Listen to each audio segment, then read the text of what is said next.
Good evening, everyone, and welcome.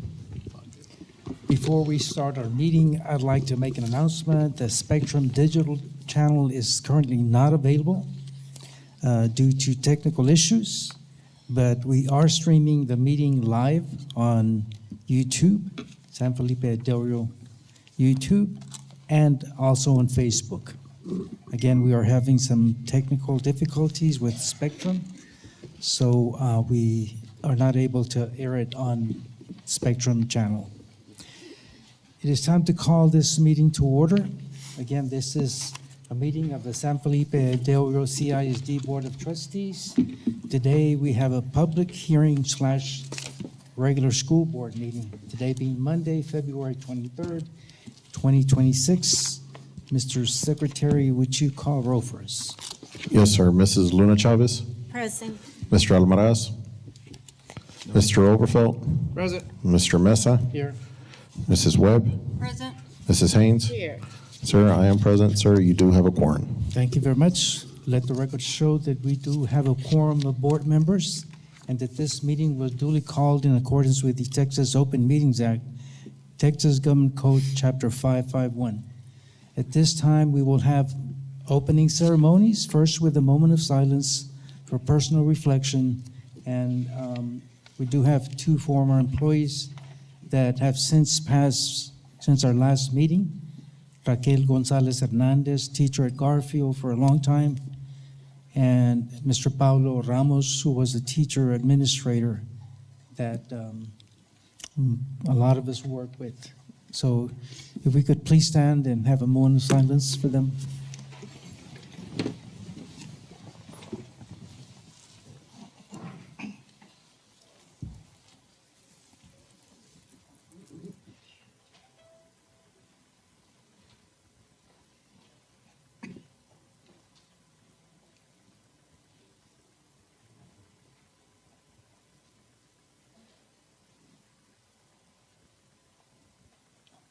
We'll follow with the Pledge of Allegiance.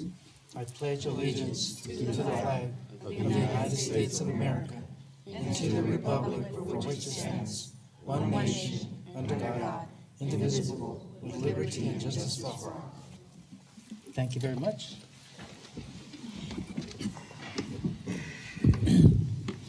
Again, welcome each and every one of you.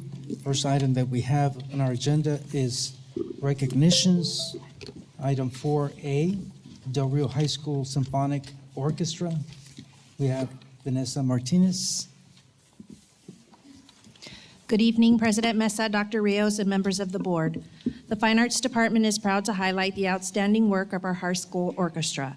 Under the leadership of Mr. Timothy Garza, the program continues to grow in both enrollment and performance quality. We are pleased to share that the orchestra was selected to perform in San Antonio this May in collaboration with the Youth Orchestra of San Antonio, other called YOSA. This is a testament to the dedication of our students and the strength of the program. Additionally, 2 students recently advanced to the state level in solo and ensemble, earning the highest individual distinction in the competition. This evening, they will perform Jupiter by the Planets by Gustav Holst, our high school orchestra.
As our orchestra leaves the stage, I want to invite the Del Rio community to join us for our first annual Fine Arts Fest.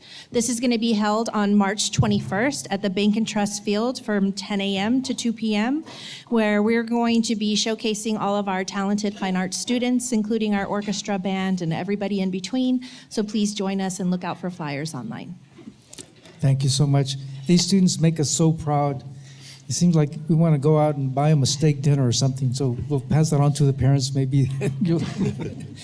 But great job to the instructors. And again, the competition is awesome when they compete with other groups and show that it is top quality instruction and students are really into it. And we really enjoy the recognitions. So thank you again, students. Thank you, parents, and thank you, instructors, for a fine job.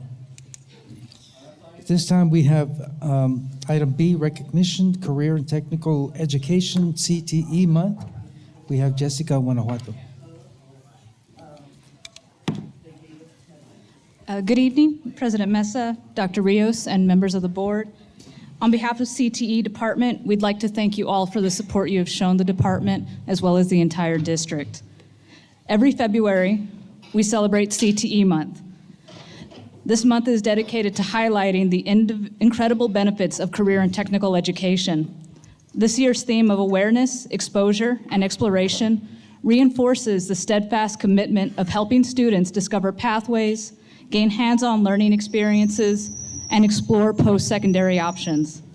The CTE department includes 40 dedicated teachers across all secondary campuses, a supportive staff, and over 3,000 CTE students engaged in one or more career pathways spanning 13 national career clusters.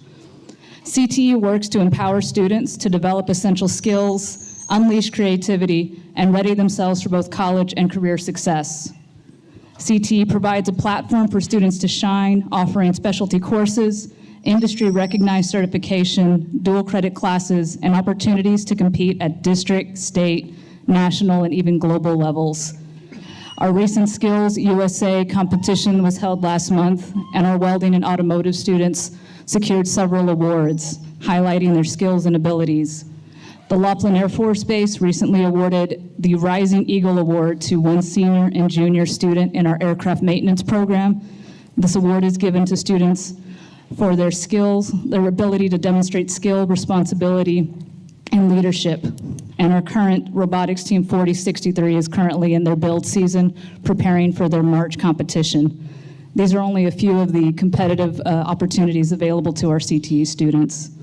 CTE is dedicated to building a strong network of promoting dynamic programs that shape the next generation of leaders. Our CTE coordinator, Ms. Cynthia Segun, is present here and I would like to recognize her for the essential support she provides our students, our teachers, and our exceptional CTE Student Ambassador Program. Our CTE Student Ambassador Program was started 13 years ago and serves to promote CTE in our schools and our community. These students share their passion for their CTE programs at the middle school career fairs, helping younger students make educated decisions about their future. They serve on CTE advisory boards, strengthen partnerships, and highlight the impact of CTE for preparing students for high-demand careers. They engage peers, policymakers, and employers, and our CTE ambassadors play a crucial role in bridging the gap between education and workforce, helping ensure that more students can recognize the value of CTE training. I am honored and would like to recognize the 2025-2026 CTE Student Ambassadors. As I call your name, please step on stage to be recognized. Alfredo Garcia, Ambassador for Aviation Maintenance.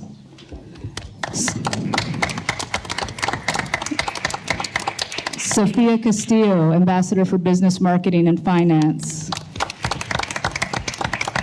Nicholas LaMountain, Ambassador for Electrical. Salvador Sanchez for Heating, Ventilation, and Air Conditioning. Jose Rocha for Welding and Manufacturing. Luis Alfredo Garza for Certified Medical Assistant. Alejandra Vasquez for Certified Nursing Assistant. Evelyn Gonzalez for Emergency Medical Technician. Elizabeth Cheney for Cybersecurity. Bridget Morales, Digital Communications. Patricio Zuniga for Engineering. Camila Lozoya, Graphic Design and Interactive Media. Diane Salazar, Junior, ROTC. And Brooke Barrientos for Teaching and Training. Unable to be in attendance tonight was Vivian Geraldo for Automotive, Benjamin Rivera for Carpentry, Camila Rodriguez for Law and Public Service.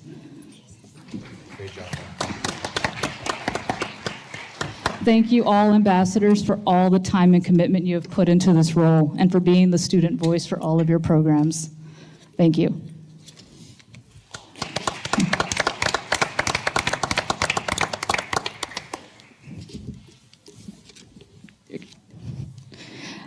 And then, once again, Dr. Rios, President Mesa, members of the board, thank you all for your support and for the opportunity to recognize these amazing students and the CTE department.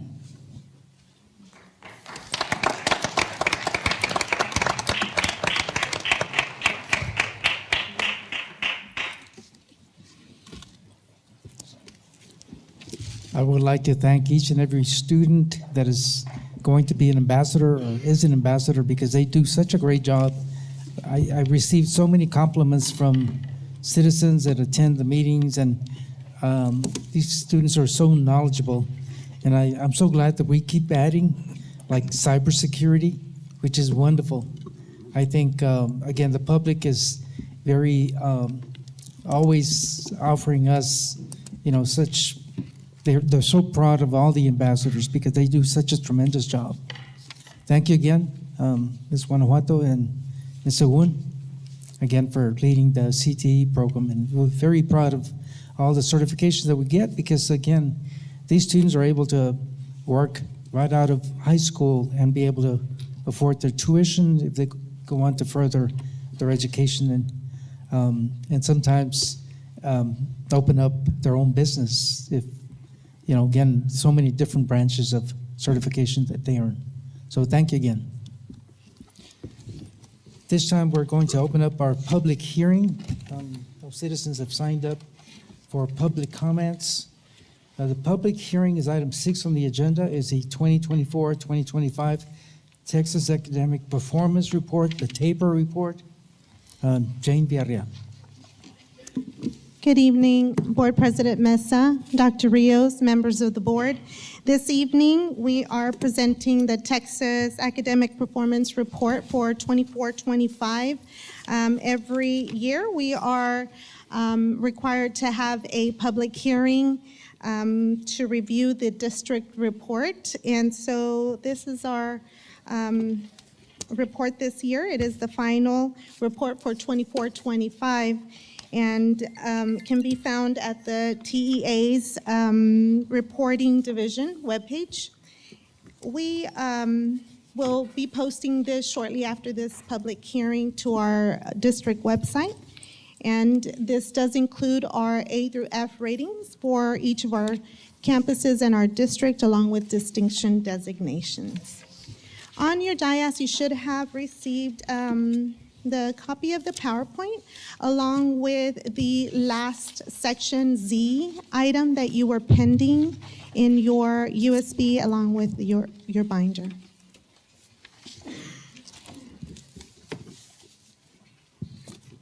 So what is in the district annual report? Section C, which is also page 19 of your USB, includes a TAPER glossary.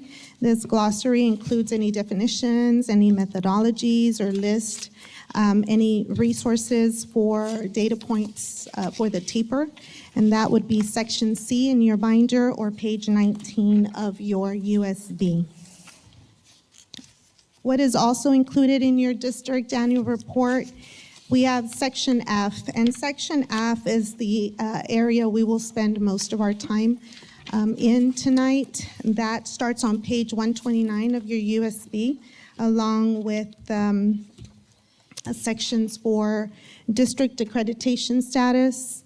It includes the PDF taper, which we are required to present, along with special education determination status, the accountability summary, which is also section U, any progress towards meeting our House Bill 3 goals, the 24-25 actual financial report, along with campus performance objectives.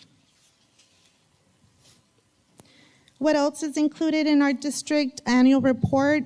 Sections G through T includes reports for each of our campuses. The reports included in there are your taper report for each campus, accountability summary.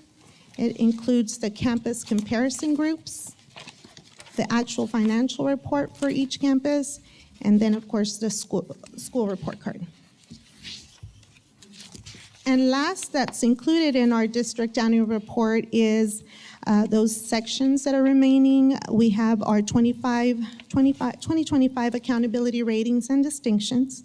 We have section W, which has a report on violent or criminal incidents. Section X, which has our safe schools training and board policies. And then section Z, like I said, that was copy-placed there for you to refer to. We were pending that report. That's the student performance in post-secondary institutions. So again, section F starts off with our district accreditation status. There's typically 4 accreditation statuses, starting with accredited, accredited warned, accredited probation, and not accredited. And what is taken into consideration for those accreditations are those 4 items: the academic accountability ratings, your financial integrity ratings, your data, and then, of course, program compliance, which is also reported on RDA. And, of course, our district is accredited. So we'll start off with going through the PDF of our taper report. We'll start off with STAR data. So 3rd grade reading and 3rd grade math, you'll have on page 3 of your taper report. And this shows data by grade, by subject, and by performance level. So you'll see a comparison from 24 to 25 on there. You'll see us compared to the state and to the region year to year on each performance level. So this is 3rd grade reading, 3rd grade math. You'll see our levels, or our percentages, or performance in approaches, meets, and masters for each of the areas. Anything that has that is underlined shows an improvement from year to year. So again, our approaches level, our meets level, and our masters level for 25 showed an improvement from the previous year. 3rd grade math, our meets level and our masters level showed an improvement from year to year. Next up, we have section 4th grade reading and 4th grade math, again, by grade level, by subject, and by performance level. And again, anything that is underlined is an improvement from the previous year to this year. So 24 to 25, you'll see that we had improvements in 4th grade reading, in our approaches, our meets, and our masters. In 4th grade math, you'll see improvements in our meets level and our masters levels. Then we move on to 5th grade STAR. You'll see 5th grade reading, 5th grade math, and you'll see that our approaches in 2025 is highlighted in green. And that's anything highlighted in green is at or above the state. Okay, so again, our meets and our masters, 5th grade reading, we showed an improvement from year to year. 5th grade math, an improvement from year to year for our meets and masters, and we were at the state level with our approaches level for 5th grade math. 5th grade science is listed next. You'll see our approaches, our meets, and our masters. Next up, we have our sixth grade star, the sixth grade reading. We were at the state level, so you'll see that highlighted in green at the approaches level. And then our meets and our masters improved from 24 to 25. Our sixth grade math was above the state, and all three areas or performance levels, approaches, meets, and masters, improved from 24 to 25. Seventh grade star, you'll see that we had improvements from year to year, from 24 to 25 in our approaches, meets, and masters in seventh grade reading.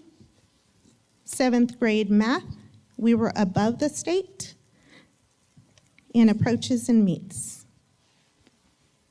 And then, of course, it improved from year to year, 24 to 25. Eighth grade reading, you'll see an improvement from 24 to 25 in our approaches level. And then eighth grade math, you'll see an improvement in our meets and masters levels. Eighth grade science and social studies. So from 24 to 25, we had an improvement in our approaches and our meets levels. For science, eighth grade science, social studies, we had an improvement in all three performance levels. English 1, we were above the state at our approaches level. And then for English 2, we were above the state for our approaches and our meets levels. And then we did show an improvement in our master's performance level for English 2. Algebra 1 and biology are listed here next. And you'll see that we improved in our master's level. We also improved for biology in our mates and masters. And the last of our STAR EOC, U.S. history, you'll see our data from year to year.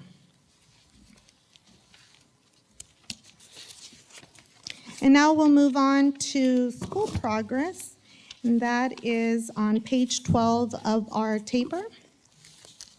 There you'll see, this is our annual growth by grade and by subject. So this is showing growth, where our students perform or show growth from one year to the next. Starting with our fourth grade reading, we showed an improvement from 57% in 2024 to 69% in 2025. Fourth grade math in our annual growth, our school progress, and improvement as well. Fifth grade reading, or ELA, we were above the state for growth. And for fifth grade math, we were above the state as well.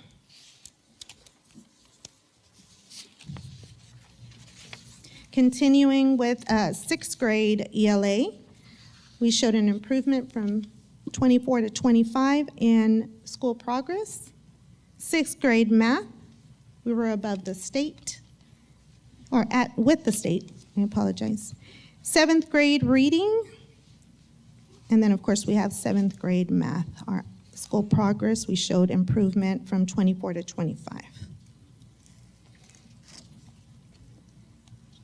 Eighth grade reading, eighth grade math are listed. English 1, we were above the state, and English 2, we were above the state in school progress as well. Algebra 1, we were with the state at 74%. And then all grades are listed there, along with all grades math, an improvement from year to year. Lots of information. We'll move on to bilingual. Here I've highlighted, of course, the first 4 columns you've seen that data. That's all of our grades, the performance by performance level. However, what I've done is I've highlighted or kind of shown the difference in the bilingual. So total BE is everyone in the bilingual program, so that's K-5. And those are our totals. Those are our percentages for approaches in 2025. You'll see that we've made some improvements from 2024. Total ESL is all of our 6th through 8th, and that includes anyone that is in the ESL program, 6th through 12th grade. The next column shows our parental denials and their performance by performance level in STAR. The next column shows our total EBs, ELs, so that's everyone included. And the last column shows our monitored students. Once they exit the program, their performance in STAR. So again, you're seeing all grades combined for ELA reading. And you'll see we had some improvements for our bilingual students from year to year. Now looking at math, the same format. For math, we have all of our students compared to the region and the state in the different performance levels here on these first 4 columns. Total BE is our bilingual education, so that's all students K through 5. Total ESL, that includes all of our students 6 through 12 and their performance in STAR. And we have our parental denials in math, all of our EBs, and then our monitored, which are our students that have exited the program. You'll see the same format for science. So again, those are our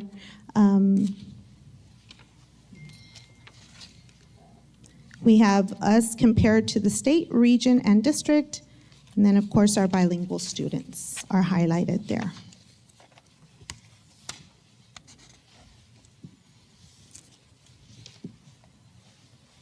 And last, we have social studies. So again, all grades, social studies by subject, by performance level, us compared to the state and the region. Then our bilingual students, which we only test 8th and high school, EOC, U.S. history.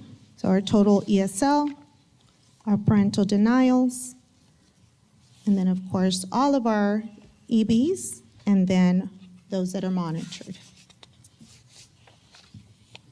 Last, for our bilingual section, we have the school progress. And so those are the percentages for all grades ELA. Again, as compared to region and state. Total bilingual education, which is K-5. Total ESL, which is 612. Our parental denials. All of our EBs together, and then those that are monitored. And this is annual progress. This is showing progress. And then, of course, we have all grades math. Next up, we have in our PDF taper report, page 20, we move on to the annual dropout rate, grades 9 through 12. And you'll see that we were below the state. So we showed an improvement from previous year. Graduation rate, that's page 20 on your PDF. Then again, improvements and above the state with our graduation rates. The second row includes those students that received their certificate of high school equivalency. And then that third row includes any students that did not complete or graduate within the 4-year period. So again, our graduation rates are above the state. and showed an improvement from the previous year. College, career, and military-ready graduates, that's page 24 on your PDF. That shows also above the state at 91.4%, and an improvement from the previous. The next section shows our associate's degrees. Again, way above the state at 10%, with an improvement from year to year. Dual credit courses, that's page 24 on your PDF. Again, way above the state at 48.7, and an improvement from year to year.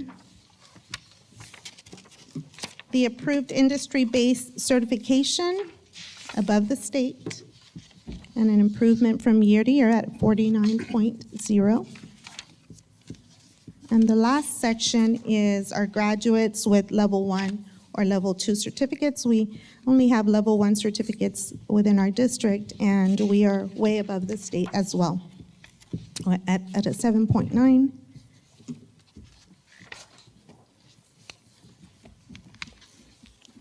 And now we move on to our special education determination status.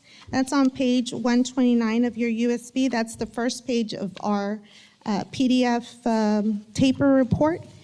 And that is also something we need to report. It must include the special education determination status, and we meet the requirements. Section F, continuation. One of the other items that we need to report on is the progress of each campus and our district towards the House Bill 3 goals. This was reported back in at the school board meeting held in October 2025. And so it was Mrs. Sutton that had reported and shown you, she showed you the new goals that we set across the district for our campuses. And you'll see those in those following pages.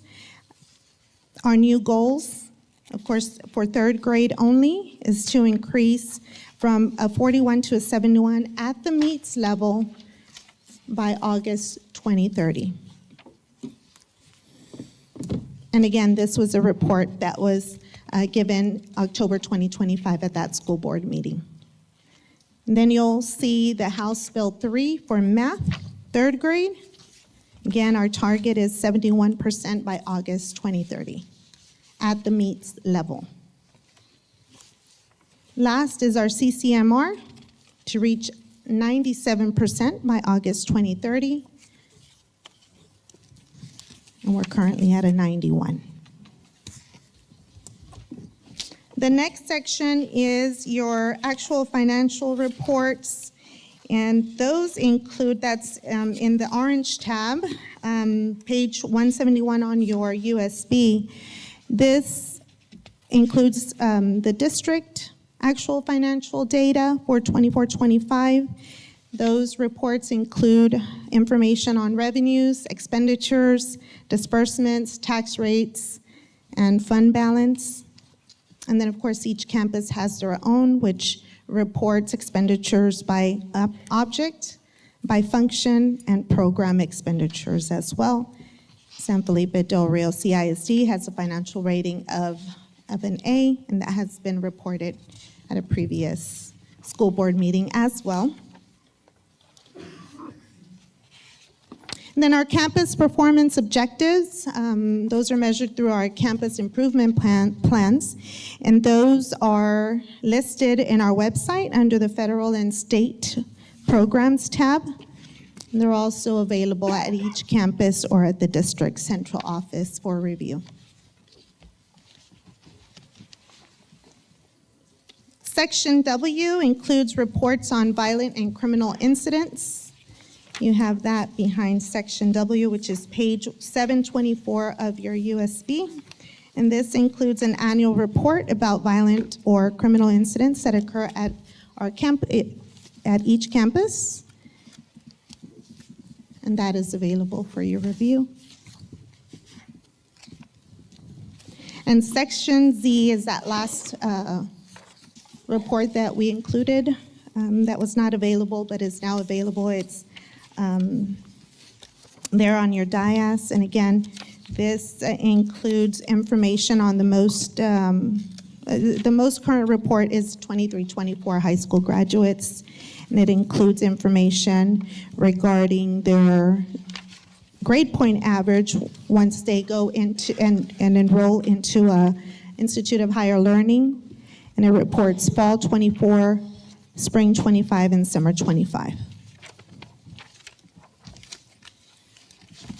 That is all we have in regards to our taper report. Again, this will be posted to our district website as soon as this week.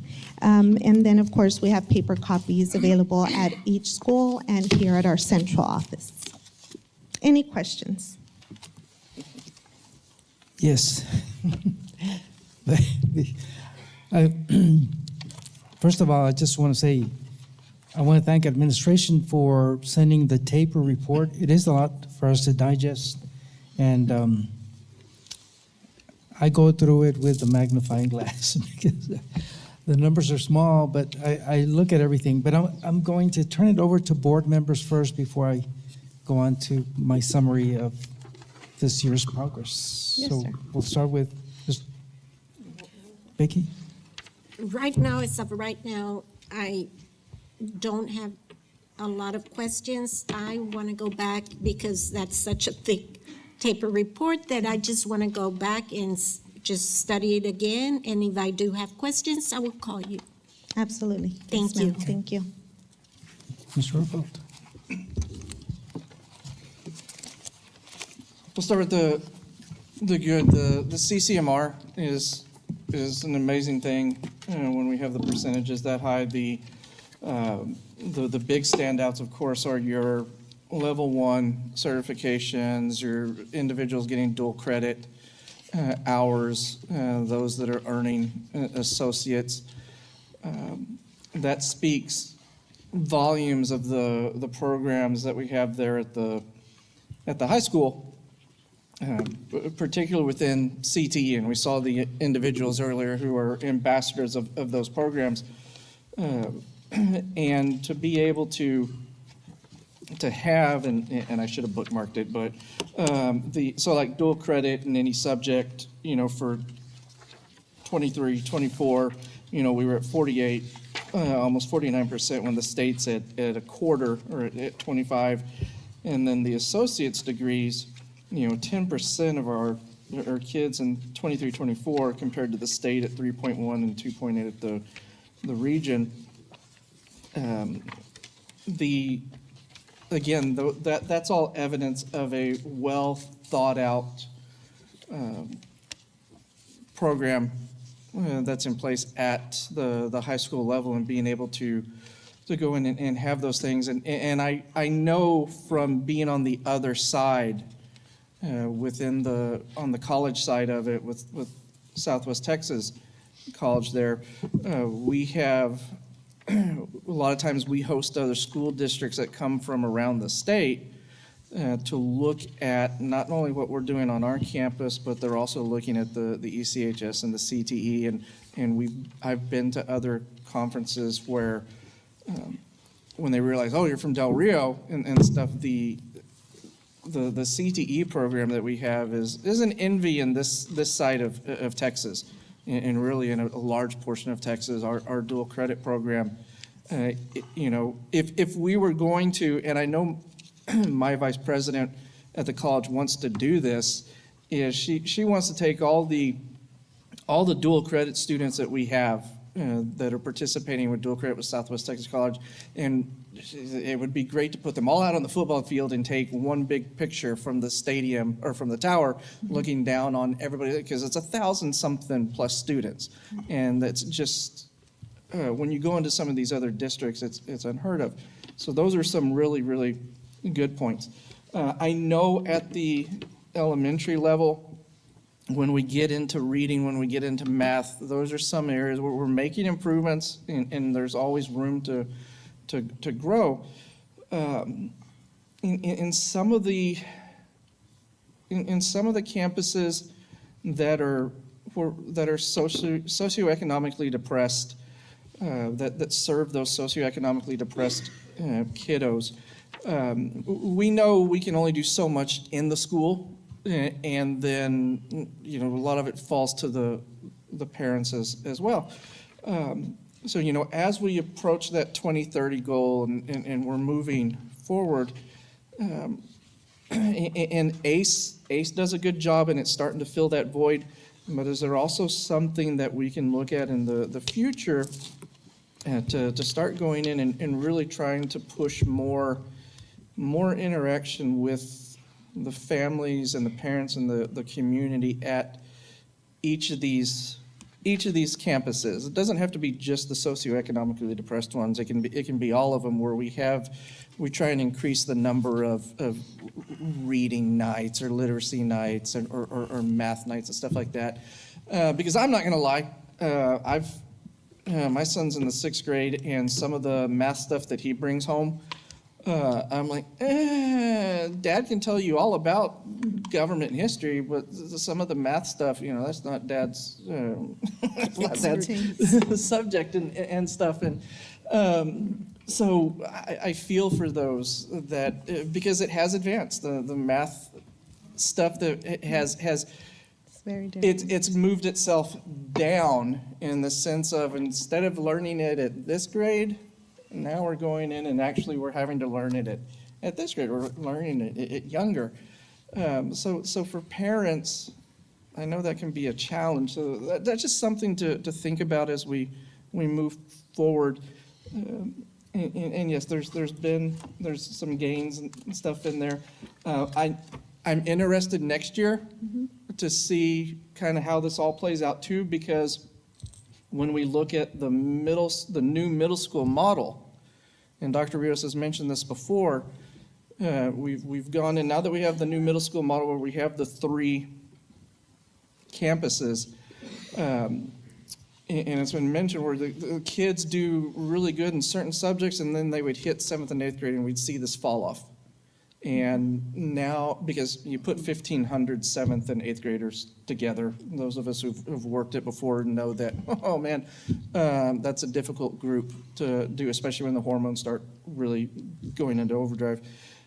So next year will be really interesting to see if, okay, now the major distractions of discipline have been kind of greatly reduced, and we'll see those increases in those areas for reading and math and the sciences, and hopefully it starts to level out. So I'm hopeful for that the model is going to prove that yes, we were right in going in and doing this. So those are just some of my observations. I don't want to take any more time from the board, because I know, and again, thank you, because it is, I had it on USB, and yes, if you had it as Yes, a lot of as a information. booklet, it's a big thing to go through. So thanks for putting that all together and presenting it, and I'll yield back, Mr. Thank you, Yes, Mr. sir. Revelle. Thank you. I'll turn it over to Mr. Alindo. Just would definitely like to see, when I look at Section F, I'm looking at school progress through the grades, and seeing in 4th grade ELA, you see a 12% increase, 5% increase, and so forth like that. And would like to commend, the different grade levels for the increases. You see a 53 to 62%, 9% across the board, and getting closer as we get closer to that state level. And as Mr. Overfield alluded to, it will be interesting to see where 8th grade is, because in the 8th grade level, we do see where the growth goes down, 1% and 2%.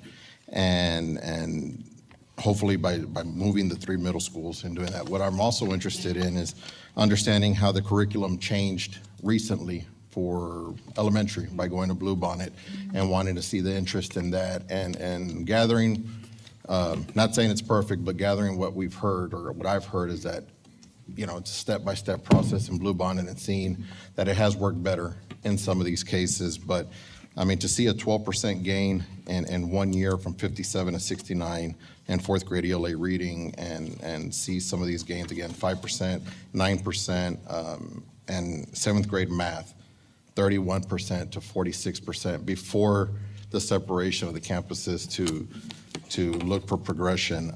That is commendable.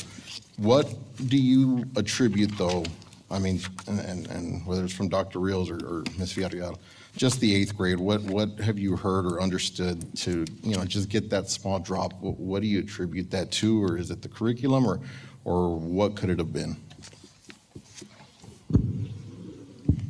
Do you want me to answer? Or- You go first, ma'am. So at eighth grade, you're talking about ELA? ELA, it went down 1%, math 2%. And while it's not a huge drop in percentage, everything seemed to trend, and then it got there, and then it kind of just rolled back. And just, we know that everybody's putting their effort in it, but just to kind of get an idea, like when we're looking at this, what do you think maybe could help, or what are we looking at? So for eighth grade and middle school ELA, I know that every year there's a different curriculum Okay, for ELA. And so sixth grade has one, seventh grade has another, and eighth grade has another. So that's what we're looking at, hopefully making consistent across the board. So that was maybe one item that attributed to the reading. okay. And looking again, Algebra 1, we competed with the state at 74%. So all grades ELA reading, is that from fourth all the way through high school, what we're looking at here at the bottom? So it went up 2% and 5% for math and ELA all the way across the district. Right, That's it's correct, okay. all grades. Okay. No, just wanted to make sure to commend that the 12% increase is 9%, and even those small little gains there, well, I just wanted to see about that, if there's a roadblock there that could be helped with. But again, to the growth that's going on in these areas and getting the small wins like that, commendation to the staff, and so great job, and thank you, Ms. Villarreal, for all the information. Yes, thank you. Thank you, Mr. Galindo. Amy? I'm playing catch up as well. So, but I do want to say that I do like what Josh said about having the parents get involved. Having those nights again and making sure that everybody's on the same page and then the students are taken care of. But if I do have any questions, Ms. Jane, I'll call you. I appreciate it. Yes, ma'am, thank you. Thank you, Amy. Ms. Webb? Yes, sir. The parent nights, we've had parent nights in many campuses, and they're very, very successful. Parent nights having to do with reading or science, where we show the parents how they can assist at home. It's not that they don't want to, they just need to know how. But I also want to commend our campuses that are above the state and above the region. And that says a lot by the leadership on the campus and the teachers that are on those campuses. For example, Ruben Chavira, Lonnie Green, St. Lisa Hills, Bobby Barrera, 100%, fifth grade math and science. And even though these campuses are scoring at 100%, I know they never stop looking at how can we make things better. And we always know that there's needs to improve. We know we have to improve in math. We know we have to improve in science. But math and science kind of go in side by side. And the reading, you can't do math, word problems without the reading. You can't do science without the reading. So that all comes into play. However, all of our schools that receive the distinction awards, like high school, early college, Garfield, Calderon, Bobby Barrera, and all of our campuses are also compatible to other districts, like Northside ISD. I think that was mentioned earlier when we had our meeting earlier this week. So when we look at our campuses, our teachers and your department, Ms. Villarreal, and the other departments are doing everything possible to look at the increases and what we need to do to improve. So I want to commend the principals, the teachers, and your department as well. So thank you. Thank you. Thank you, Ms. Webb. Yes, sir. Okay, I'm going to try to go 100 miles an hour because I don't want to take too long, but I do want to say there's a lot of great things happening. I'll start with the high school going down. With high school, graduation rate, 93.5 from what I saw, and there's some 95 discrepancies there, but it's up. We just had a presentation by Cindy Salas. It's going to be 100% this year. Awesome. But I'm very impressed with the ambassadors, the job that they do, the industrial certifications, the associate's degree, dual credit people that, again, higher level courses, the cybersecurity that's coming in, and, these students will be earning top money. As Mrs. Webb mentioned, the distinctions, these are campuses that have a 25% comparable academic growth. And, she mentioned, again, early college, high school. Now, some people say that you can't do it in a campus that has a lot of low socioeconomic. It can be done. It was done at Garfield. It was done at Calderon. And of course, we have Bobby Barrera that earned that distinction. But it's hard to do it for Calderon and Garfield. It's very difficult to do that. But it takes top teachers and top leaders from the campus to be able to have a 25% growth.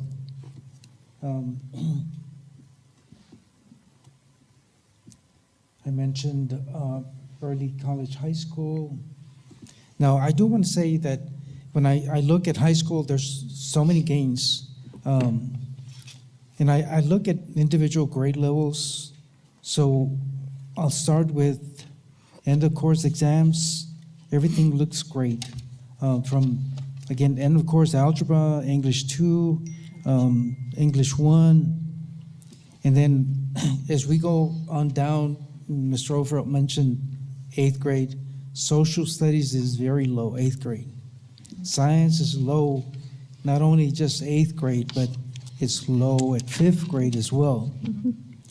When you go to 8th grade math, it's low. 8th grade reading is low. 7th grade reading is low. 6th grade math is good. But then you go to 5th grade science, again, it's low. And then I saw the progress that was made in the elementary bilingual programs. Lots of progress made in all the elementary, again, grades, 3rd through 5th grade. And then you go on to the secondary, which I consider 6th grade on up, and that's low. And I compare it to the region, not so much to the state. There's so many ways you can show positive and negative gains, but I compare it to the region. I do have to say that there's a lot of great things happening. Because progress was made in elementary, it can be done in secondary as well. And I'm mentioning bilingual students, ESL. You call them bilingual in elementary, ESL in secondary, but it can be done. The focus has to be there. So there was, that's a group that I single out every year, the bilingual. I was a bilingual teacher. It's difficult to do because so many levels in one classroom of student, first emergent bilinguals, and some of them have been here several years, and some are first-year bilingual students. So it's very difficult to plan for each individual student. It's difficult to teach bilingual classes. But it was done in elementary. The progress has been done, very close to the region average. Now we need to focus on secondary and be able to do that the same there. But again, I'm appreciative of the fact that we got this big old binder before our meeting, because before, in past years, again, a reminder, I've been on the board 20 years, we would get the binder on the day of when the scores were bad. And it takes time to look through all of this. But there's a lot of great things happening. I'm so appreciative of the recognitions that we have here, because they can compete with other districts. And all it takes is great teachers and great leaders on the campus. And I'm glad we're building the capacity of these leaders, because every time that I look at the update, we are receiving grants and things to, again, build the capacity of the leaders on the campus. It's not the board, it's not the superintendent. I keep referring to Dr. Rios, not you. But it's the teachers and the leaders on the campus that make the difference. And so when I say it can be done at Garfield, it was done. It was done at Calderon. It can be done. Because a lot of people, when I had the privilege of going to Leadership TASB, and we visited these beautiful schools, and the scores were low. And then we visited some schools that their buildings were in very bad shape, but their scores were great. It's all about the teachers and the leaders on the campus. It's not about the facilities. So I just want to, again, thank Dr. Rios for giving us the taper report, because we do look at it. I do want to mention one thing at high school. The chronic absenteeism has gone up. So, you get I tell the principals, you get that report of, students that have missed 9 days one semester, 9 days following semester. There's already 18 days that's chronic absenteeism. And in high school, that has gone up. So, but overall, I do want to thank the board members for all the comments that were made, because we have to focus on instruction. That is the most important thing that we do as a board member. The instruction, so there's a lot of good things happening. We just need to continue that with the other grades that are falling behind. Science, something has to be done, Dr. Rios, in science. I don't know if it takes summer science camps or what, but it's low. It's one of the, to me, very interesting courses, because I taught science. But it's so interesting, science. Just something needs to happen to light a fire to be able to improve the scores, but they're low. Yes, sir. Okay, yes, Dr. Rios? Yeah, I don't want to respond to every comment, Mr. Mesa, but I did want to highlight some things that are happening this year that are very promising. First, I want to thank the board members that are part of our curriculum committee and the principals that have participated, because through that curriculum committee, we did select a social studies committee, social studies curriculum that we're implementing. And that was selected by all of the teachers on the district, and we reported that. And at the last curriculum committee, there were some recommendations made for science, particularly to implement more labs for our students to experience, and we've already started the training for the teachers and started the implementation. And that should benefit a lot, and we are looking at a stable math curriculum through the 8th grade, and that should help a lot. Particularly math. This year, from the beginning, we did implement a playbook that was developed, and it has a lot to do with the interventions, but also meeting with parents annually to share with them how their kids are doing and what they can do to help them at home. We started that this year, so each year we hope that that gets better. And then we've just finished the benchmarks, and I know there was questions about the 3 middle schools. And I'm excited to share, and again, this is benchmark data, which is a release test. It's the exact same test that kids took last year. Obviously, it's a different group of kids that are taking it. But that benchmark data shows that today, even though we still have 4 weeks to testing, today the students are already scoring as well as they did last year in ELA. When I look at the approaches, meets, and masters, and I combine them, that number already shows right at where we were last year, and usually there is a 3 to 6 point gain after the benchmark. So I'm excited about that. Again, it's not a prediction, it's just a statement of where we are right now. And I think that a lot does have to do with the campuses being smaller. I think it has a lot to do with the kids being involved. There was an orchestra concert last week for the middle schools, and that program is growing. The mariachi program is going. The band program at the middle schools, we have excellent band directors there, and obviously all the kids involved in sports. So I think that the middle school is already where they were last year at the end of the year, and that is that's a huge thing, and I appreciate the board's leadership, encouraging and allowing us to break down into 3 middle schools. I don't want to put our 3 middle schools principals under stress, but the expectation is that there is a whole lot of growth and that we are at the state level and or above within the next 2 or 3 years. But I'm excited about all these things going on, and we do have some work to do, but we keep working every day. There are high expectations for middle school. Just want to, I think we're all looking forward to that. It was a big undertaking again to be able to break the big giant school into 3. So we are looking forward to that. I hope that becomes true. So again, thank you. Oh, we have to ask for public comments. Any comments from the public? We'll do it this time. This is a hearing. No public comments? Going once, Then twice, gone. going once, twice? Okay, thank you so much. Mr. President. Thank you for your support. I just wanted to addendum something that I had said earlier, because I'll get in trouble at home. Yeah, I'm not good with the math and all that, but his mom is really good with the math. And she helps out, so there, it's been read into the record. So recorded. So we'll adjourn the public hearing and go into our regular meeting. And first item we have is reports, item 8, 8A. And this will be, Dr. Rios. Yes, sir. Mr. Chop is not available today. We don't have any construction projects going on, Mr. Mesa, so there's nothing to update the board.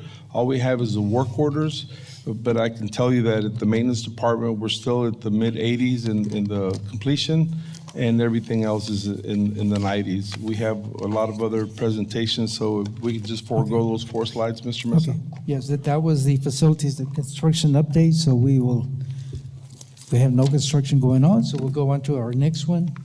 This is the item B under 8, San Felipe Del Rio CISD Strategic Plan Update. Sandra Hernandez.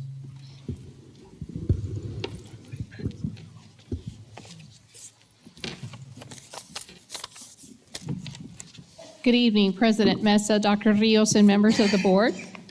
This evening, I'm going to present to you the update for the district strategic plan.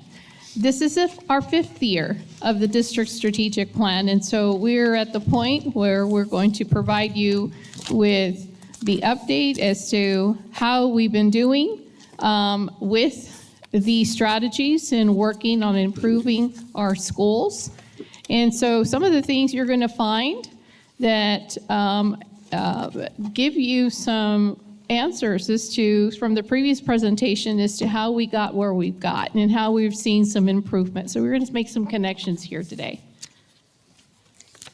So what is strategic planning? So strategic planning is a process that engages stakeholders, and such as parents, students, district employees, city officials, business partners, and clergy to collaboratively shape the future of the school district. So through this process, the district and the community become partners in creating a 5-year plan.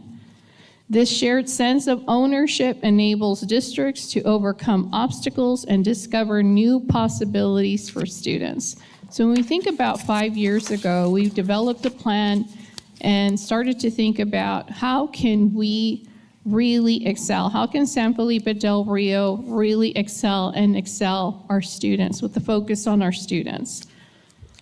And we created a vision, and our vision is that San Felipe Del Rio CISD, in partnership with our families and community, empowers every student to excel through a culture of collaboration, innovation, and achievement. And this committee put together and identified 5 important areas, 5 levers, which we will call them. And these 5 levers are aligned to the Texas Education Agency's effective district framework. And they are finance and operations, focused leadership, highly effective instruction, innovation, and integrated student support. So we're going to talk about these levers a little bit more slowly and then just kind of give you a brief overview and then let you know what we've done since in our latest update. So the goal for Lever 1, which is finance and operations, is that by May 2030, the district will provide a strong plan for effective use of staff and district resources to produce a balanced budget while continuing district improvement and/or construction projects. And these are the levers. So the strategies to support the finance and operations, we'll go onto those strategies.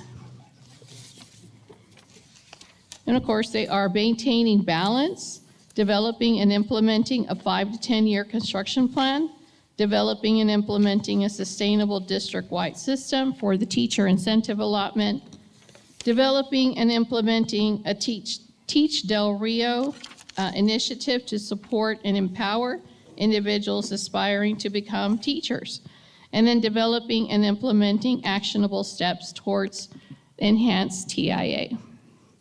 So these are our accomplishments.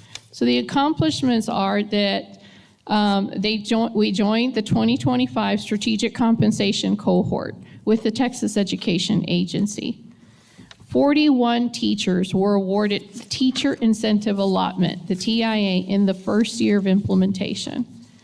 And then in the second year of implementation, an additional 51 teachers were awarded the TIA allotment. We completed the November 2025 bond election, and then we accomplished a balanced budget. So the next steps for finance and operations is to evaluate the compensation systems and plans to align the enhanced teacher incentive allotment, and to complete scorecards for TPES evaluations aligned to enhanced TIA. And the TPES is the evaluation instrument for our principals and assistant principals. For Lever 2, focusing on focused leadership, the goal is that by 2030, 100% of campus and district leaders will effectively support and communicate high expectations for student learning. There are 2 strategies under focused leadership, and they are implementing a district-wide system of professional learning to develop effective instructional leaders. And the second is to implement a leadership residency model. The accomplishments are that we provided professional learning and support for assistant principal development. We've established various levels of development for current assistant principals, principal-ready, aspiring administrators through planning protocol sessions. There are 2 assistant principals who have completed the principal residency grant, and we're finalizing the definition of skills and look-fors to complete the definition of leadership in the school district. The next steps are we're going to continue to develop and support new principals. We're going to continue to support the development of current assistant principals to identify future principals, and develop current teachers aspiring to become future administrators, and develop a selection rubric for candidates for the master's program. Under Lever 3, highly effective instruction, the goal is that by 2030, 100% of the district students will meet or exceed grade level standards. And we have 5 strategies. For strategy 1, to provide grade level tier 1 instruction through high quality teaching strategies that address students' needs and of all learners and foster critical thinking, problem solving, collaboration, and independent learning opportunities. The second strategy is to address specific learning needs for students that have not reported regress to tier 1. And then strategy 3 is to develop and implement with Fidelity the district's wide system of a strong data analysis practices. Strategy 4, create and implement a sustainable and differentiated district-wide system to develop and retain high quality, highly effective staff. Strategy 5 is to establish and implement curriculum reviews in high-need content areas performing below state averages. The accomplishments is that the district has moved to the Curriculum Management Program Cooperative, the TCMPC system. And this is where it's a cooperative between all school districts collaborating with their curriculum.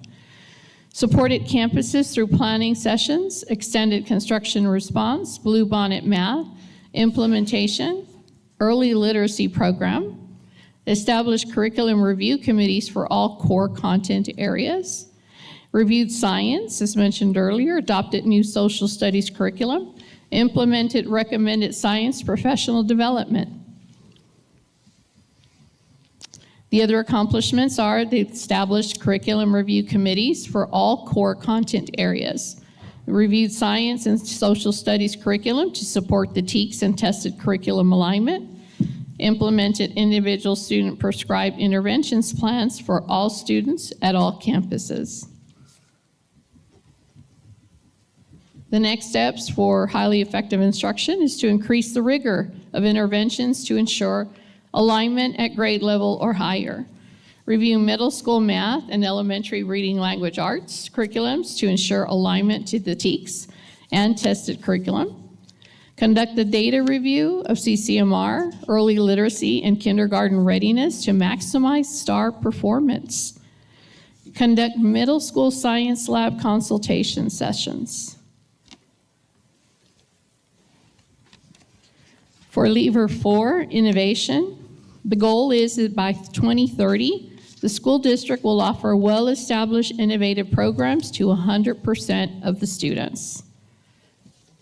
And there are 3 strategies, and those strategies are to offer a district-wide system that fosters project-based learning. The second strategy is to offer a district-wide system that fosters practices in education with an emphasis of science, technology, engineering, and math, STEM.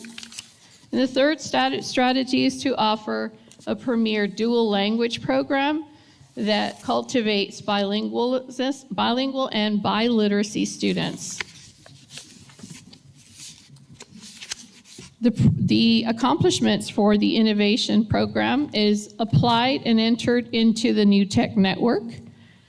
We've implemented Project Lead the Way for elementary STEM and New Tech as a path towards high school. We refined the district's dual language model and aligned resources, and then realigned P-TECH at Del Rio High School. The next steps for innovation: continue teacher professional development through the New Tech Network, Project Lead the Way, and dual language. Review elementary STEM criteria with local committee and consider creating other locations based upon growth. Review guidelines for entrance and exiting for all programs to ensure students' continuation in programs. Continue to recruit students for P-TECH. Continue to support the development of the content, credentialing, and instruction quality of P-TECH teachers. And the last lever 5, is integrated student support. That by 2030, 100% of school district students will receive services to meet their social, emotional, and academic needs. There are also 5 strategies in this particular lever, and that is implementing the evidence-based initiatives in the Del Rio Cares curriculum to teach students crucial life skills such as self-awareness, emotion, relationship, building, and responsible decision-making. The second strategy, which is implementing the youth mental health first aid training.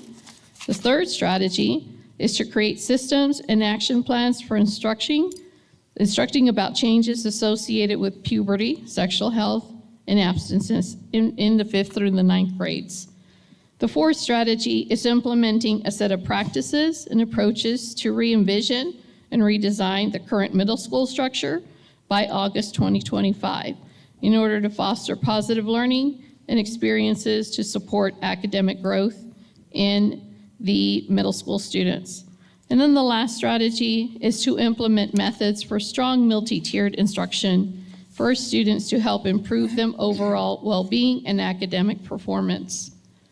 So the accomplishments in the integrated student support is that we've implemented monthly exit tickets as a measure for monitoring and the implementation of the Del Rio Cares curriculum.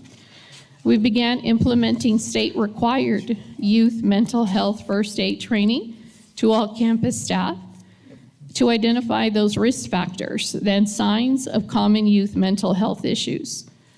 Completed counselor and nurse training on the On My Way puberty curriculum. We've also completed the implementation of the middle school redesign project. We've conducted parent and student orientation meetings at all the middle school campuses, and we reviewed student enrollment and staffing ratios for each middle school and completed those students' transitions in this new middle school redesign program. So our next steps, beginning in this spring, parents will be able to opt in for their 5th grade student to receive a mini course on puberty. The district will continue rolling out the youth mental health first aid training to staff in the summer and in the fall for those who have not been trained yet, and then begin the process of reviewing methods and systems for monitoring multi-tiered instruction. And that sums up the strategic plan update for today. Are there any questions? Board members? Sandra, there's so many good things. Where do I start? TIA, I think it's been a wonderful thing because teachers, again, are competing to be able to get that 5-year award, the teacher incentive allotment.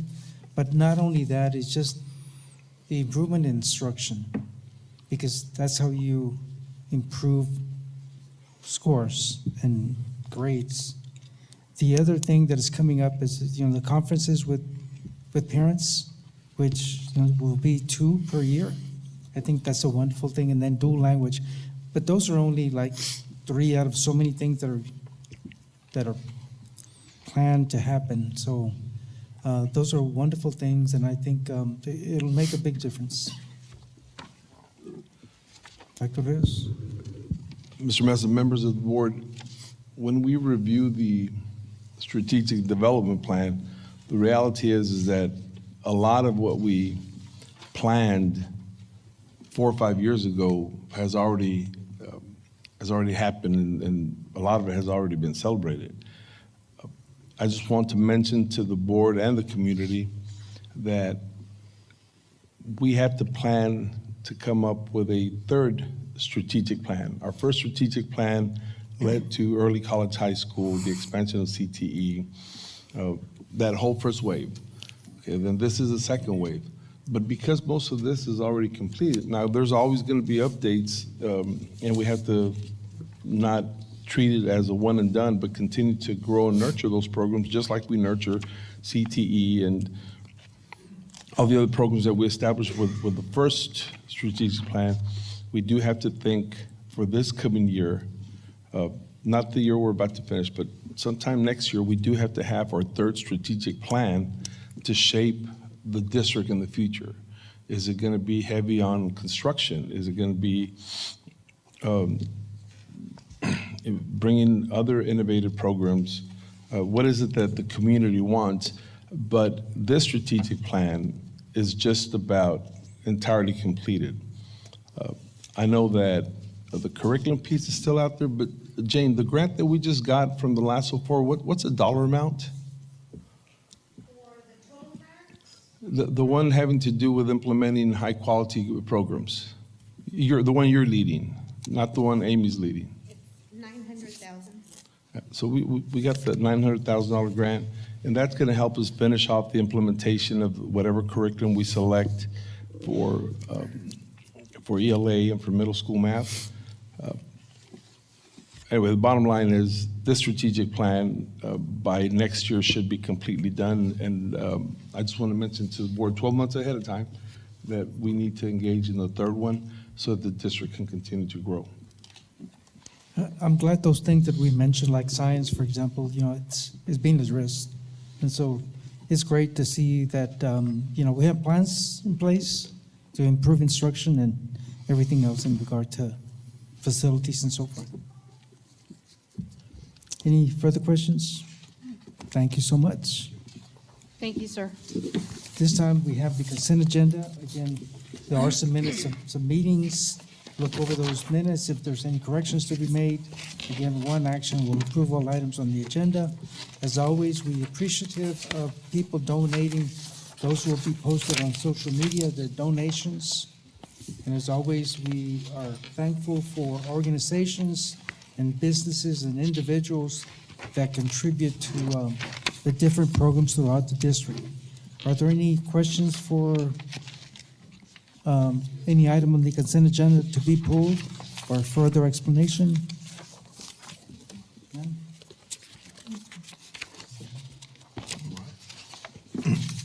If there's no questions, then I'll ask for a motion to approve. Motion made by Mr. Galindo, seconded by Amy Haynes. All those in favor? The motion is approved. Go on to administration. Item 10, first item we have is implementation of SB 13 recommendations and procurement of library materials. Sandra Hernandez again. Sorry.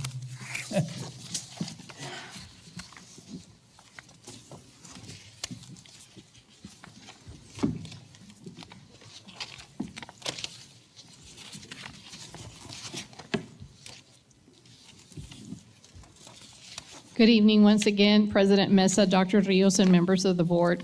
This evening, what I'd like to do is provide the board with an overview of Senate Bill 13, House Bill 900, which has been adopted by the board as Board Policy EFB, pertaining to the procurement of library materials. So the Texas Library book procurement, particularly for school districts, is heavily regulated by these two legislative policies. So it requires a collection development policy for printed and electronic books in accordance with TSLAC. The TSLAC is the Texas State Library Archives Commission. So it requires a public review period for donated and proposed purchases for 30 days. So in the past, we'd had our librarians and they would just create a list, a book order, and they would send it for their administrator to approve it. This time, it requires a public review. And it requires that review for all donated items as well as those proposed purchases for 30 days. It requires school boards to approve the acquisitions in an open meeting. So we would place them in the board agenda for approval. So it also, this particular policy explains that when there's this book selection, our librarians have these 4 criteria that they need to look for in order to consider placing it on the list for acquisition, for purchases. So it has to enrich and support the TEKS. It has to foster growth in factual knowledge.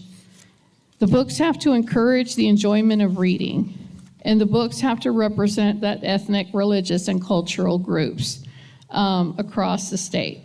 So there's this library selection criteria that our librarians have to consider for placing books on a list for consideration for procurement. The second part of this policy talks about that they also have to consider at least 2 of the following.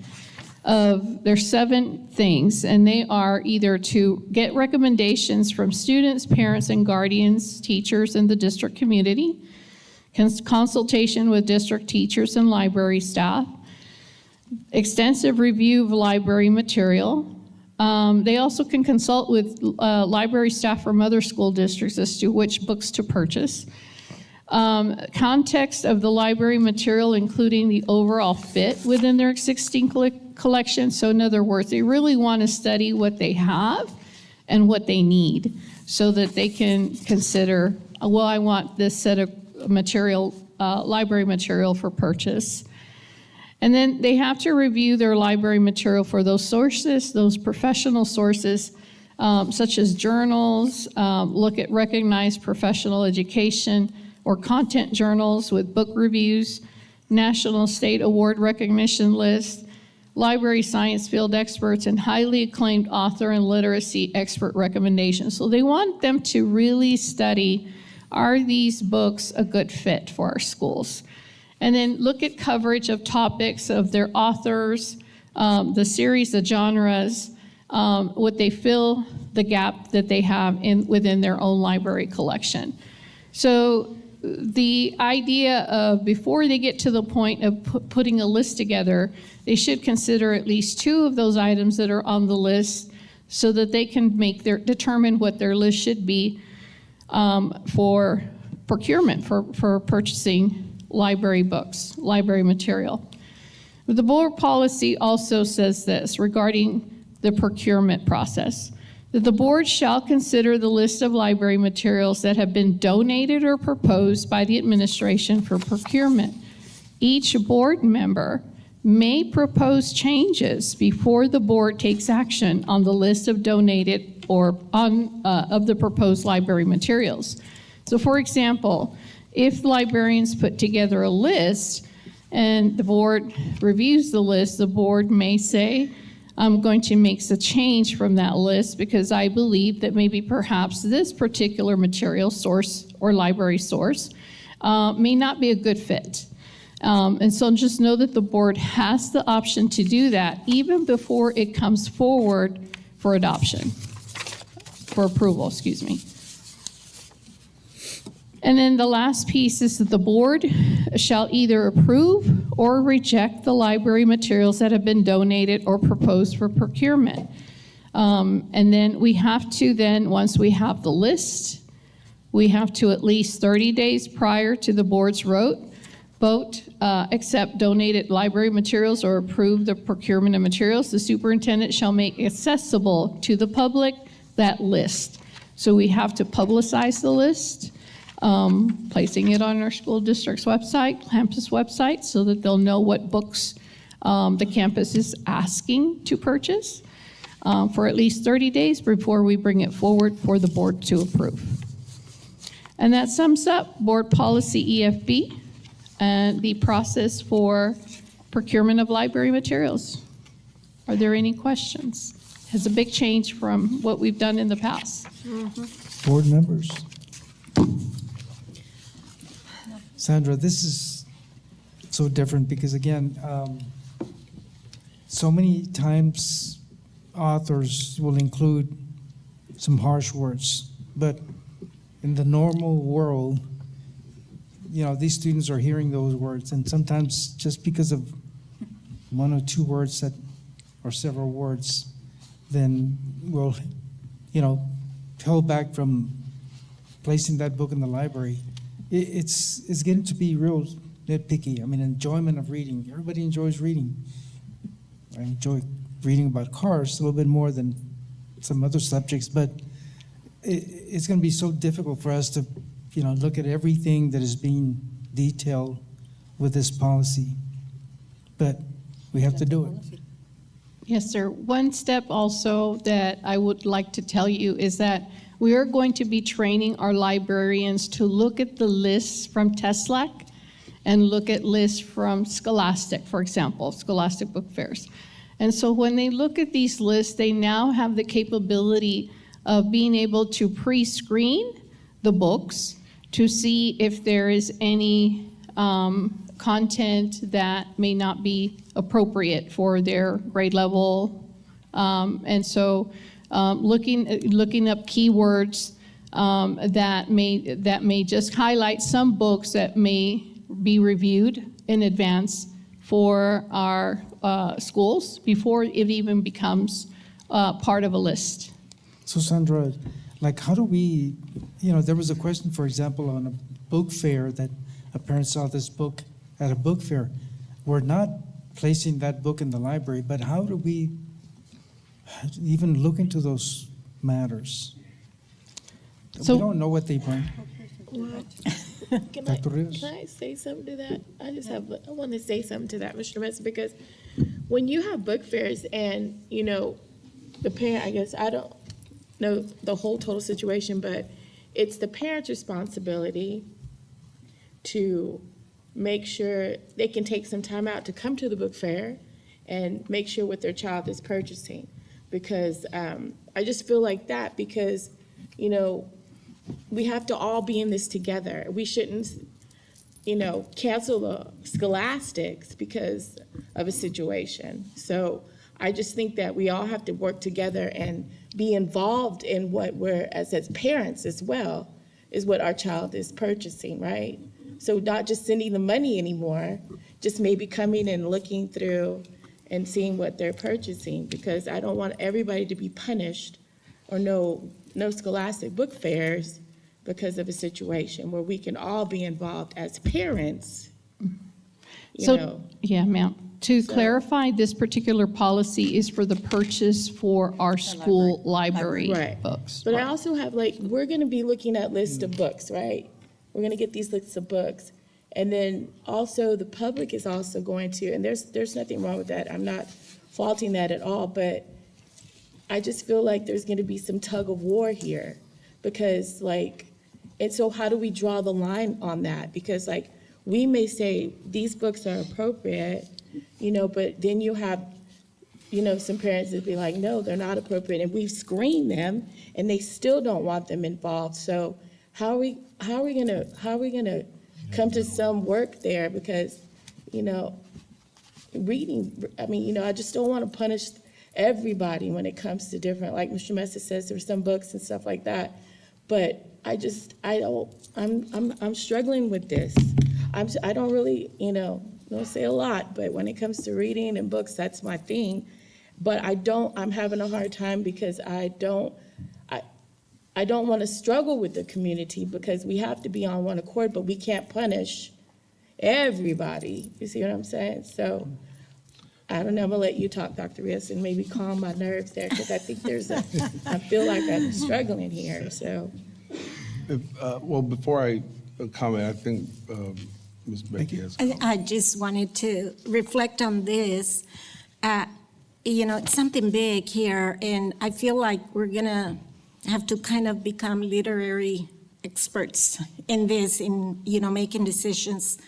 And being an author myself, even though my book was not a Caldecott book, but I look and I enjoy book fairs, and I really dive into books and the authors and everything that goes with it. But this is going to be a little, I don't know, like Amy said, a little tough in the sense that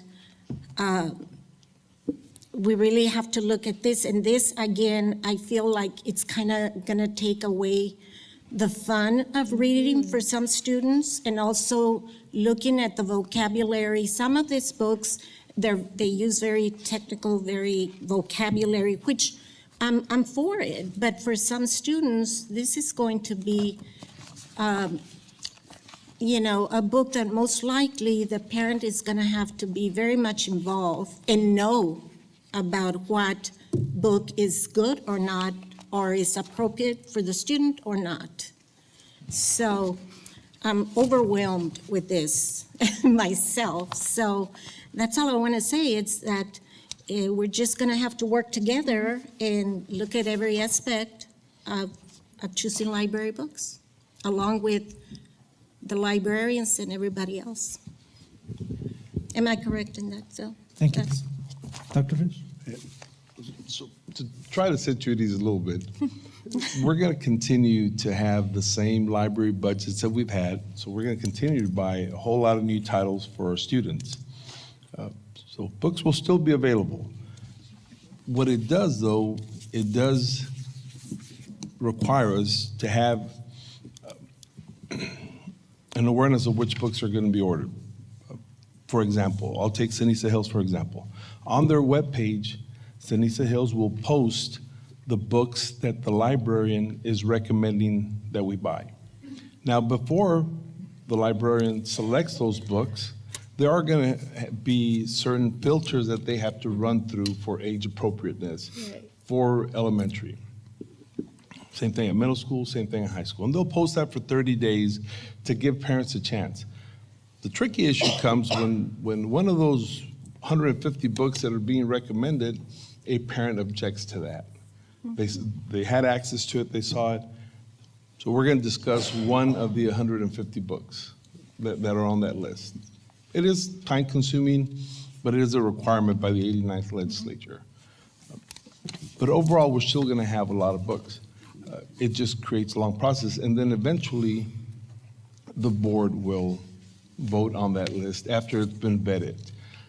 But I don't see us buying any less books. I also see all the books that we read when we were kids, over in school, middle school, all the S.E. Hinton books that we enjoyed, Rumblefish, Tex, The Outsiders. When we get into freshmen, To Kill a Mockingbird, et cetera, those books are still going to be there. It's just the new titles that we move forward. Now, when it comes to Scholastic, we do have to be a little bit more responsible because Scholastic doesn't have any filters. But in working with them, because of that one book that they posted that was not age appropriate, we found out that Scholastic was pretty much sending us as many books as they could, and they were encompassing a grade level above elementary. For example, they were going all the way through 8th grade, when really what they should have been sending us was just elementary books. And then we should have been going through the process of allowing parents to see a list of books. So the books will still be offered through Scholastic, but the parent in advance can tell us, I don't want my child to buy this book, or I don't want my child to go to the book fair. It's a lot of work, but at the end of the day, we're still going to continue to buy the same amount of books. We may just have to exclude one out of 150 titles. And I don't want to make less of the requirement because it is going to be a huge undertaking just in having to post the books for 30 days. Because if it doesn't coincide with a board meeting, instead of buying books in August, we're going to be buying them in September. Instead of buying books in January, we're going to be buying them in February. So it is going to be a huge distraction. But once we get used to it, we'll be able to plan ahead, and then it becomes part of what we do. Now, are we upset of that one book that we're not going to be able to buy? Yeah, I guess that's debatable because we're going to make some parent happy and we're going to make one librarian upset. But overall, we're going to continue to have a lot of books in the libraries. Okay. It's really a lot more work for the librarian at the end of the day. Any further questions from board members? Thank you, If sir. not, the recommendation. It was a presentation, sir. It says approval here for some reason. Yeah, it says approval, Mr. President. It's just a presentation, just to Okay. let the board how we're going to buy books in the future. Okay. All right. Then we go on to item B, discussion, possible action regarding Senate Bill 11. Sandra? I'll take this one, Mr. Mesa. Senate Bill 11 asked Board of Trustees to take a vote on whether they want to allot specific time during the day for a prayer or reading religious text. Most of the school districts that took action prior to today have voted against a resolution that would allow time. There's a whole lot of ways to look at it, and certainly this board can make the decision that they see fit. But if we look at the history of this, in the past, we were asked to implement a moment of silence. For the last 15 years, we've had a moment of silence where students can pray or reflect that they choose. And that's been implemented with no problem at all. Then later, another legislature indicated that students could leave during lunchtime to go have church meetings or prayer meetings. And we've implemented that. It hasn't happened in a while, but I know that for a while there were some groups that were going across the street from the high school to have prayer, and that worked really well. And they can continue to do so if they like. Next, the same legislative session, the 89th legislature, passed a bill that requires us to waive the attendance of any student that goes to a religious course of study during the day. And we've already had community members visit us to indicate that they are planning, they have selected a curriculum, they are hiring a director to allow students to leave during the school day for religious classes, and we'll count them present. Now the state legislature, through the 89th legislative session, asked us to consider whether we want to allocate a specific time of the day for prayer for both students and teachers. That's a question before the board. I'm simply just sharing the history of what we've done. Want to indicate to the community that we're not against praying. All of us pray, at least that's what I've experienced. And we certainly provided time during the day to pray. Now, having a specific time, I'm not the enemy of that, but I would like to see how it takes effect in schools that do it, especially since we're already doing everything else and working with a community group to allow for them kids to leave for religious studies during the day, which will be implemented this coming year. Yeah. I want to say a couple of things, and then I'll turn it over to board members. Students have the constitutional right to pray. We have National Day of Prayer, Meet You at the Pole. Prayer is powerful. They can do it in silence. I think when we look at this bill, it requires a consent form signed by parents, a consent form signed by employees, and then they have to waive some legal claims. And the other part is students that sign the consent form have to be in one area. The students that did not sign the consent form had to be in a faraway area away from the students that signed the consent. And so in my mind, I'm thinking, where are they going? Who's going to be supervising them? And, all these other things. And then the other thing is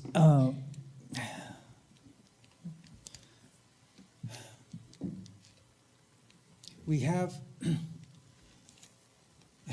there's still one item that's in the court, and that's the 10 Commandments, because it was challenged.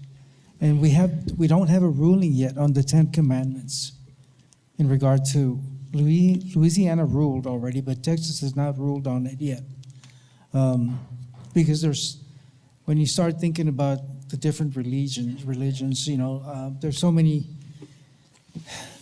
religions here, even in our community here, that they don't all go by the 10 Commandments, even though they want them posted in the classrooms. Each classroom has to have the 10 Commandments, and so it's up in legal battle right now. But all of us realize how important prayer is, especially the times that we're in. But I do have some reservations in regard to, okay, where do students go? This is during an instructional day. Well, outside of the instructional day, but the ones that signed the consent form will be in the classroom. The ones that did not go somewhere else. But I'll turn it over for discussion. Anyone else? It's up to the board. Sorry. Mr. Overfelt? As Dr. Rios mentioned, since 2003, that has been the standard for schools. And it's specifically, during the 1 minute period, each student may, as the student chooses, reflect, pray, meditate, engage in any other silent activity that is not likely to interfere with or distract another student. That's Texas Education Code 25.082D. So it already exists. And then you start getting into the issue of separation of church and state. So I don't see a reason to approve the resolution when you already have the constitutional right to pray or not. in school, and then all those other items. And then the 1049, which we know is in effect anyway, and we're going to have, there's already a group within the community that are going to be, those students that would most likely sign up and have to sign into those waivers, they're probably going to take advantage of 1049. And so I don't see a need for the resolution to adopt. Thank you, sir. Anyone else? I know San Angelo had voted against the resolution. I keep up with schools, districts in Region 15. San Angelo has turned it down. Yeah, San Angelo, New Braunfels. A lot of other schools, yes. So, anyone else? Has to be a record vote. Okay. Then, is there a motion from anyone? I make a motion to not approve the resolution calling for Senate Bill 11. Okay. Seconded by Mrs. Webb. All those in favor? It does need Has to be a record. Call everybody out. Oh, okay. It needs to be by calling each board member. Mrs. Webb?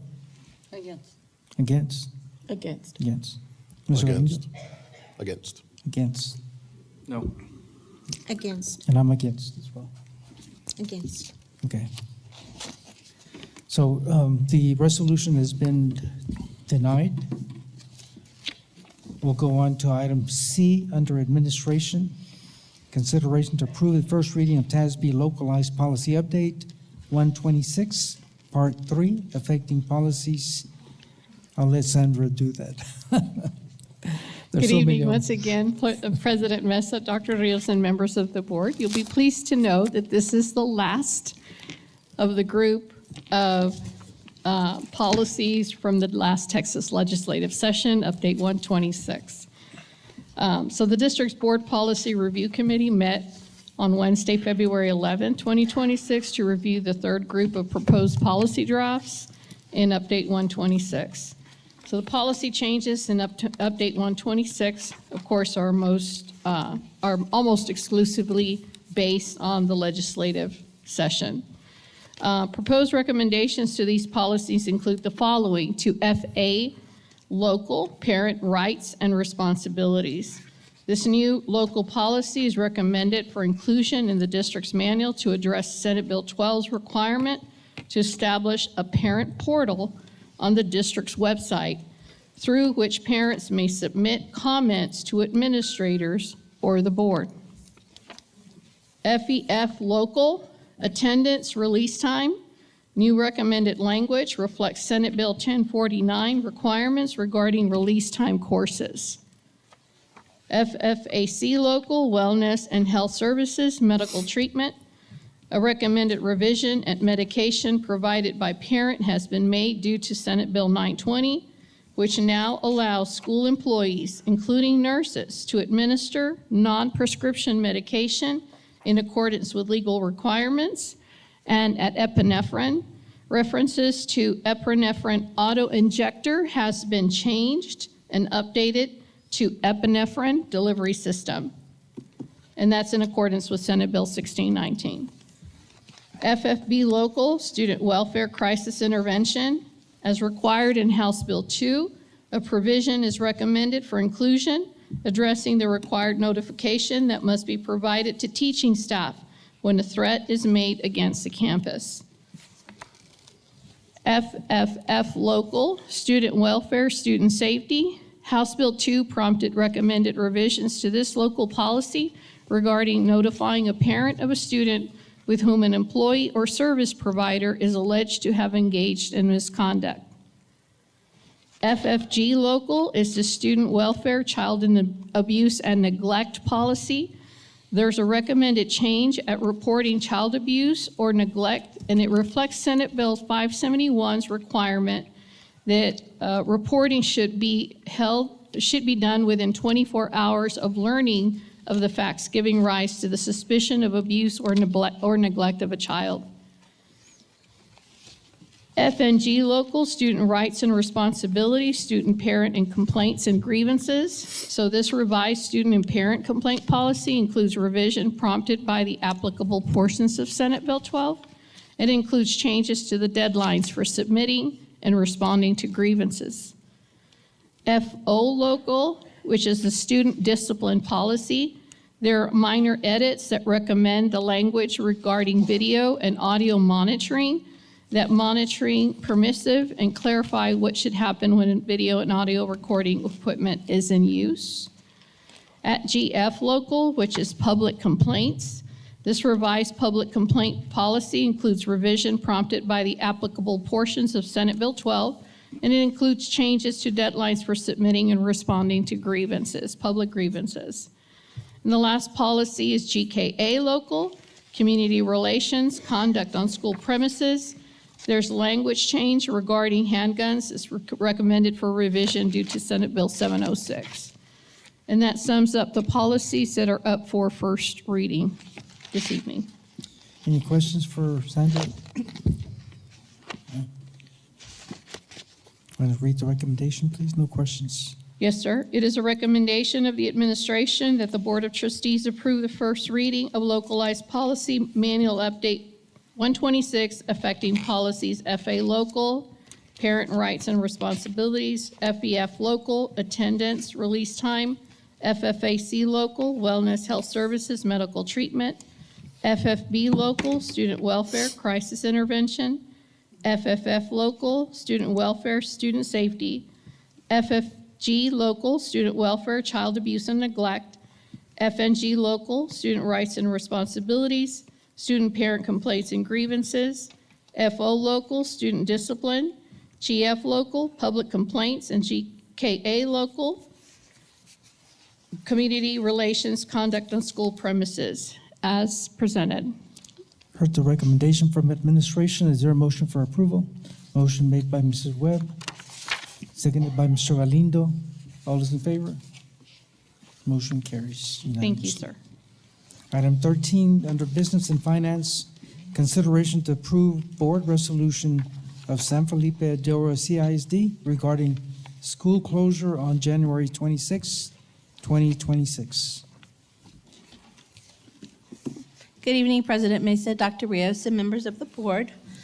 On January 26, 2026, due to a extreme cold warning that was issued by the National Weather Service, it resulted in a decision to close the district schools for the safety of its students and its employees.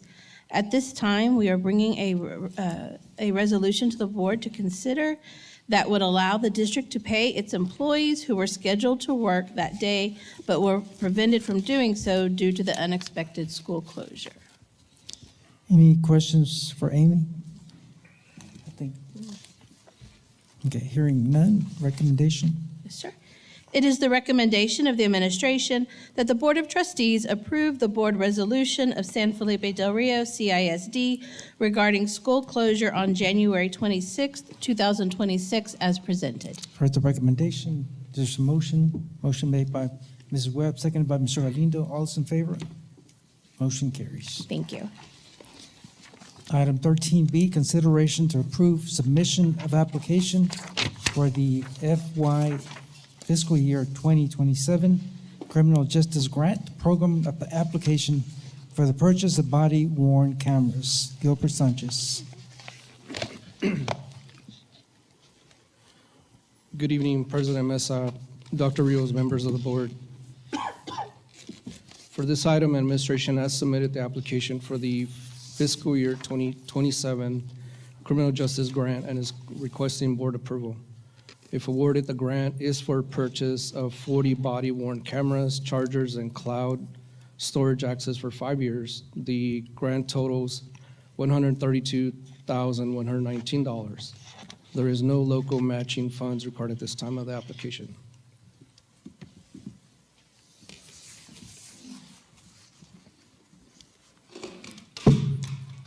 Gilbert, what is the lifespan of these cameras? Do you happen to know? Can you have Chief Paz step in? He's right outside. I texted him, but I don't think he's looking at his phone. I just wondered. It's okay if we don't have the information right now. Mr. Alindo knows. Mr. He Alindo? uses them. It'll vary. You're looking maybe, estimated minimum, about 3 to 5 years, depending on if the camera's an outer type carrier camera, how much use it's going to go through the wear and tear. We've had some, maybe that's lasted about 4 to 7 years, but it all depends because some of them can go out a little bit quicker than others, just depending on the use, the drops and so forth like that. But you usually, have to start looking at replacement. You want to look at that maybe every 3 to 4 years, just dependent on the amount. I was asking about the lifespan of the cameras, body-worn cameras. But Mr. Alindo provided the information. Just wondering. Hold on. Chief Oz, would you say you're looking at about 3 to 5 years? It's dependent on the wear and tear and the use of some of the cameras. And then you're probably going to start looking at parts and everything like that about 2 or 3 years into it. Correct. Okay. And this is something that is not required, but is recommended? So depending on the agencies, most agencies are now going to require body cameras just because of the liabilities. Okay. Okay. Anyone else with a question? Okay. No questions, recommendation? Want to read the recommendations? It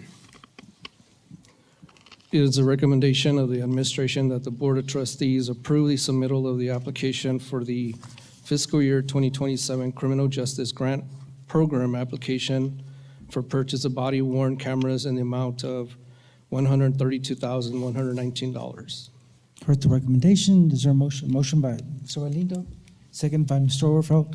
All those in favor? Motion carries unanimously. Item C, consideration to ratify and approve a purchase order over $25,000 to Valverde County Clerk in the amount not to exceed $50,000 for Fund Source 199 General Funds to purchase property located at 703 Waters Avenue, Del Rio, Texas. Gilbert Sanchez. Good evening once again. The special commissioners entered the award amount of $50,000 to be paid by the school district for condemnation of the property located at 703 Waters Avenue in Del Rio, Texas. The school district issued a purchase order on February 10, 2026, and hand-delivered a check to the Valverde County Clerk on February 13, 2026. At this time, we are asking the Board of Trustees to ratify and approve the purchase order of over $25,000 and the check in the amount of $50,000. Questions for Mr. Sanchez? I think we've discussed this topic several times already. So, no questions, or if you want to read the recommendation? Yes, it is a recommendation of the administration that the Board of Trustees ratify and approve the purchase order of $25,000 to Valverde County Clerk in the amount of $50,000 to purchase property located at 703 Waters Avenue, Del Rio, Texas. Heard the recommendation. Their motion by Becky Chavez, seconded by Mrs. Webb. All those in favor? Motion carries unanimously. Thank you. Yes. Mr. I'm sorry. Just for clarification, because there might be individuals out there watching or that don't know this. This little piece of property goes in and gives the school district basically the half block on the other side of Waters up to the from the corner of Garza up to the gym.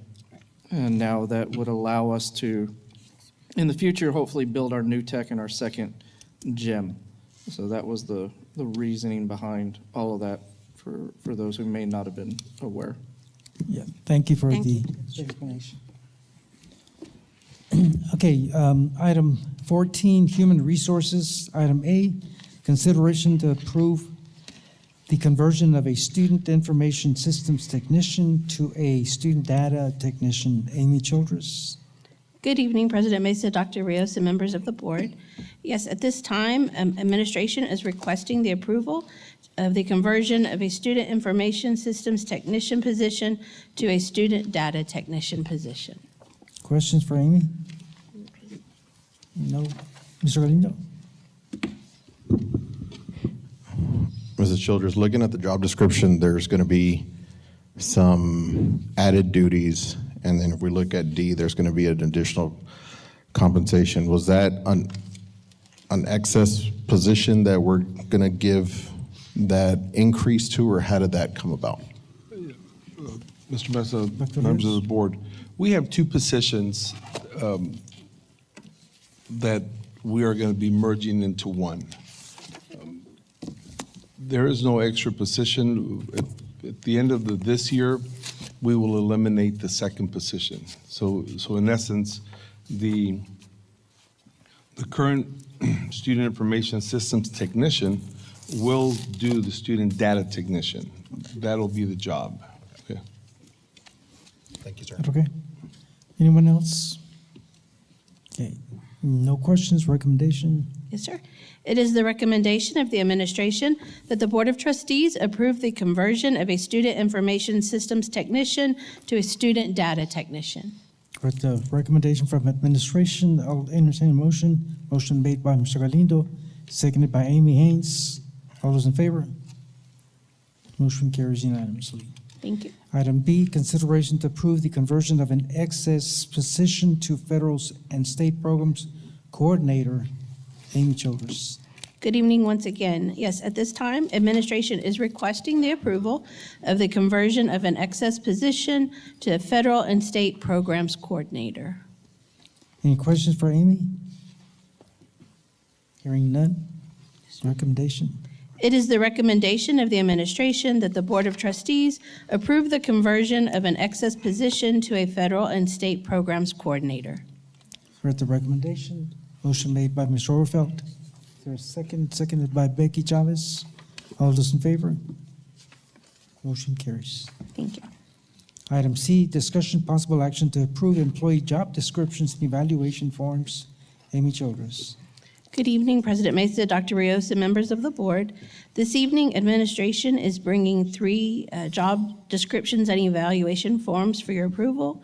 The first is a new job description and evaluation for the student data technician.